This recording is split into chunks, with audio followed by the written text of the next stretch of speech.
This is reflection number 12 in our Table Talk series based on the Gospel of Mark. What we've been doing over the Table Talk series is giving you bits and pieces, and almost like sound bites from the life of Jesus recorded for us in the Gospel of Mark. Today we find ourselves in Mark chapter 7, verse 31 through 37. I really strongly encourage you to spend some time reflecting on this passage in this section of the Bible recorded for us in the life of Jesus. It is a peculiar one. It's kind of an odd one. The familiarity is the crowd bringing someone to Jesus, but it's an odd way in which Jesus heals a man that was deaf and he had a speech impediment. It's described that Jesus pulled him aside privately and he touches his eyes and he spits and touches the man's eyes or his tongue. And I read that and I kind of go, this is the craziest thing to see what Jesus would do, that he would actually put his fingers in the guy's ears and he would spit and touch the man's tongue.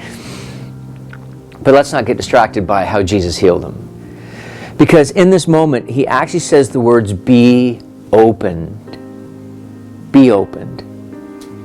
And in the midst of this, what ends up happening is Jesus doesn't want them to say anything about what has happened, but this thing could not be held secret.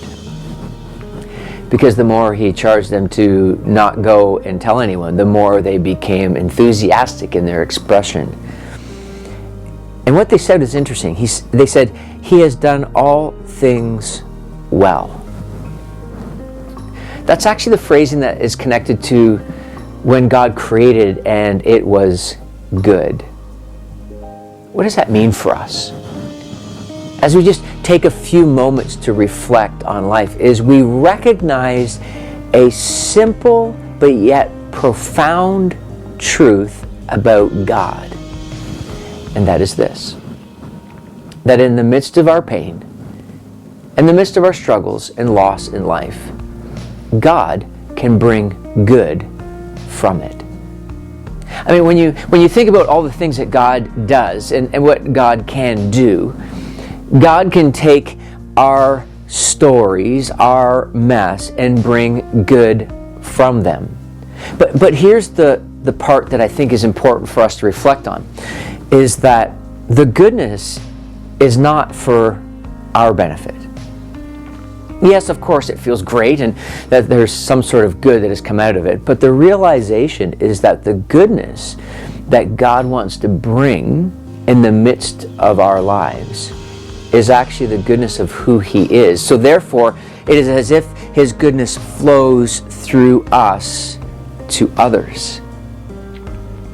So when you think about the things that you're facing right now, when you think about a struggle or difficulty, maybe there's something happening at your school or in your workplace, or maybe it's just a relationship tension. What is so great is that God can actually touch that situation and bring good from it. He has done all things well.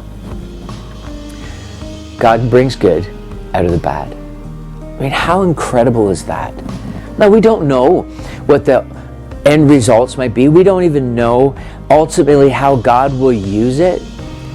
But yet, it is a microphone in which God uses. And it's not that He doesn't care or that He doesn't notice or necessarily let, He caused this or allowed this to happen to you. And I mean, He's God. I suppose He could, but I like to rest in the fact that the struggles that I face and the difficulties that I've walked and the valleys that I've gone through are to be redeemed by the goodness of God. What a line. He has done all things well. He even makes the deaf hear and the mute speak. As you take some time in this table talk, I just want you to pause and look back and see how God has brought good out of your pain. But then also to realize that as you look forward into your life and you may see a valley or two in front of you, that He'll bring good from it. And not for your sake, but for the sake of others. And sharing His story through your story. That is the goodness of God.